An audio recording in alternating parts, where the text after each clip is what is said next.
owagira president che leka njogere nze ngaba interview. Yes, sir. Palazzo awadde abaana interview ku mukulembeze gwe bawagira esaidi eno, naye yonna gye biggweredde muganda wange omu nga asaze eddiiro.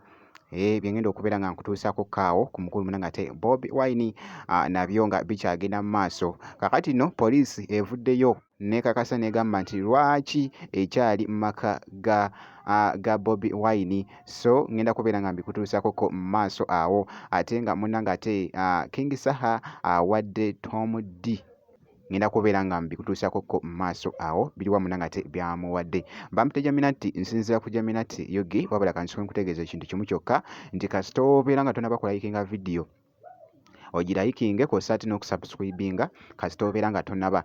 Ngenda kubeera nno nga nkutandisa n'akatambi kano.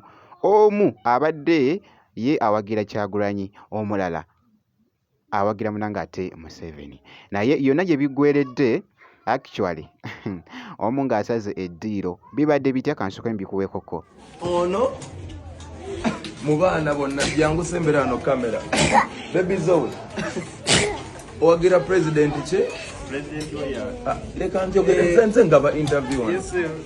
Wamanja gala buli omu ng'ayogera owagira president che ani ono wabo owagira ani Bobi Wine. awagira Bobi Wine. Ethan owagira president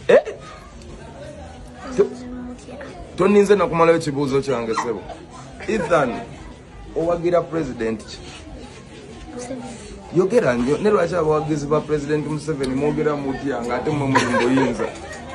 Owagira president Museveni ayayaya ono muwagizi wa Museveni.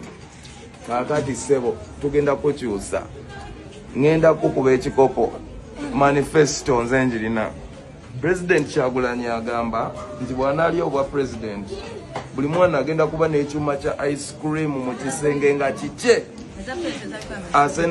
asenesa kitiyo.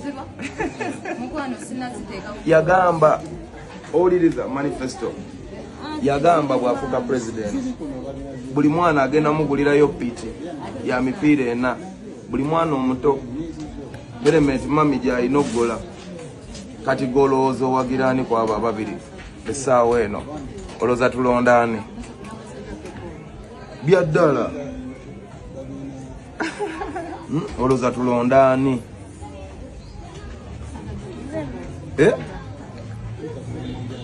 Tulondaani? Owagiraani kati awo?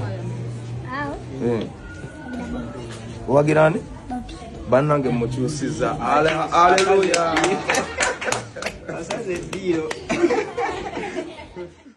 Akatambi ako kabadde kakutte munanga ate etabbu wali ku mukutu ogwa TikTok, wabula nga nkongeddeyoko ku bigenda mu maaso munanga ate ku mukulu Bobi Wine. Kakati nno poliisi evuddeyoko wali nga eyita mu mwogezi waayo, neetegeeza negamba nti omukulembeze w'ekibiina ekya NUP Robert Kyagulanyi Ssentamu muyite munanga ate omukulu Bobi Wine, nti Bobi Wine talina musango gwonna, naye senga nti kinaazuulibwa nti waliwo omusango gwonna ajja kuyitibwa munanga ate ku poliisi akole statement oba okukwatibwa.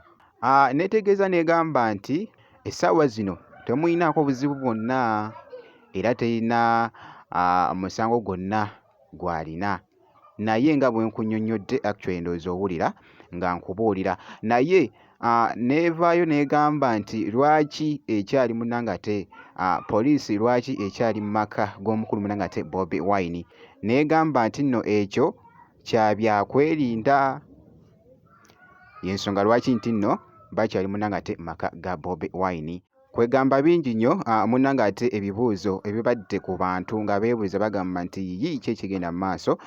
Bobi Wine ye talinaako kwetaayaako nga abakulembeze b'ebibiina abalala munnange. Bibadde bingi nnyo nga byogerwa munnanga ate okwetooloola, so ekyo kyo nkikulekedde munnanga ate mu comment section. Wabula nga nkongeddeyoko omuyimbi munnanga ate King Saha awadde Tom D collabo, ali ready okuba munanga ate Tom D oluyimba. Bibadde bitya? Kansoke mbikuweekoko mu katambi kano. nejja nituwayamu netulaba oyagadde kati tufuna budde nze nonsalako eridende mutenda namba yange zungubira sebo wino time eno ey'okugenda musitegedde batuwadde oluzi kabadde kakute munanga ate etabbu okwetooloola so kyolina okukola kusigala nga weekuumidde munanga ate ku Jaminat Yugi ebisigadde byonna gojjasi biturekere kasita obeera ng'osubscribinze ebisigadde byonna munanga ate biturekere